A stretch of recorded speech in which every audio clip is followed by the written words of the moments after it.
যুক্ত কোনো মাদক থাকতে পারবে না, থাকতে হবে। আমি বিশ্বাস করি আমার এলাকায় 3,40,00,000 ভোটার আছে, 3,40,000 ভোট আমি পাইছি, সমস্ত ভোট আমাকে দিয়েছে। উনি যে বলবেন আইন শৃঙ্খলা, তো আইন শৃঙ্খলা আমাদেরকে ভালো রাখতে ওইটার কমিটমেন্ট। এখানে ভারপ্রাপ্ত কর্মকর্তা মহোদয় আসেন, তদন্ত মহোদয়।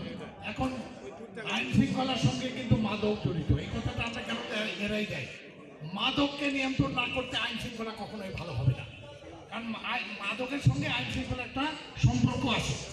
কারণ একটা মানুষ যখন মাদকে আসক্ত হয় তখন তার পক্ষে সব কিছু করাই সম্ভব, কারণ তখন তার কমন সেন্স থাকে না, ভালো কিছু বলার চিন্তা কিছু থাকে না। সেই কারণে আমাদেরকে কমিটমেন্ট নিতে হবে, সবাই সহযোগিতা চাইব, তো আদৌ থেকে যুক্ত কোনো মাদক থাকতে পারবে না।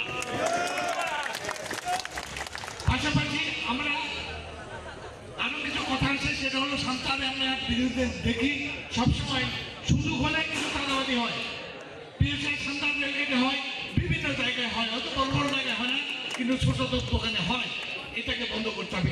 একটা পয়সা চাঁদা কেউ দেবেন না, চাঁদা তাহলে আমার কাছে আসবেন, আমার কাছে আমি দল উঠতে থেকে আমার দলের আমার নিজের ছেলে হলেও চাঁদাবাদি করলে আমি সার দেবো না, এটাকে আপনারা ভাবতে হবে।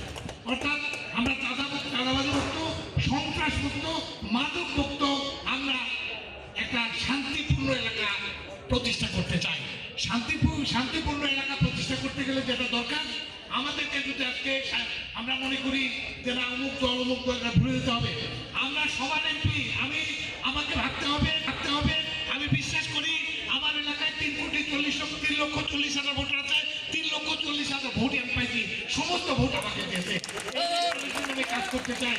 এইখানে কোনো মানুষ দল থাকবে, মত থাকবে, আমি সবার এমপি, সবাইকে শান্তিতে রাখার চেষ্টা করবেন আমার দ্বারা, আমার দলের দ্বারা, বা তারেক সাহেবের নেতৃত্বে আমার নেতা চেয়ারম্যান তারেক সাহেব, আজকে প্রধানমন্ত্রী, মাননীয় প্রধানমন্ত্রী তারেক সাহেব আমাকে স্পষ্ট নির্দেশনা দিয়েছেন, আপনাদের এলাকায় আপনার দ্বারা বা আপনার এলাকার মানুষের দ্বারা, আমার দলের দ্বারা কোনো মানুষের অন্যায় অত্যাচারের মাধ্যমে অশান্তি কারো উপরে সৃষ্টি হবে না, এই নিশ্চয়তা আমি আপনার দিতে চাই। পাশাপাশি আজকে যেটা আমাদেরকে দেখলেন যে সুদের হার, অর্থাৎ ব্যাংক ইন্টারেস্ট যেটা আমরা বলি 16 থেকে 17%, এটা পৃথিবীর কোনো দেশে এই ধরনের ইন্টারেস্ট নাই আছে।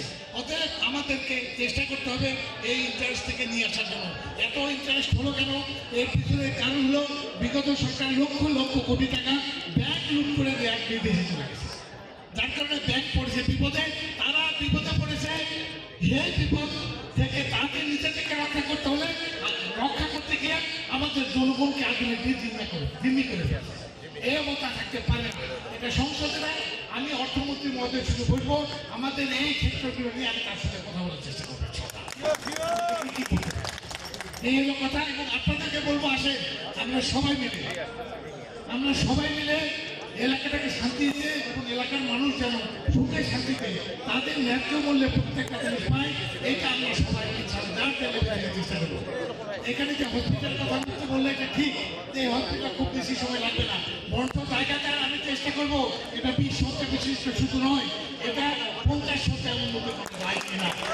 এবং আপনাকে কথা দিতে চাই, এই হসপিটালে কোটি কোটি টাকার রিকমেন্ড ছিল, যারা এখান থেকে নিয়ে গেছে, যারা সন্তানকে বঞ্চিত করেছে আমাদের চিকিৎসা ব্যবস্থা থেকে, তারা বড় অন্যায় করেছে, তাদেরকে আমি চেষ্টা করবো বিচারের আওতায় নিয়ে আসা।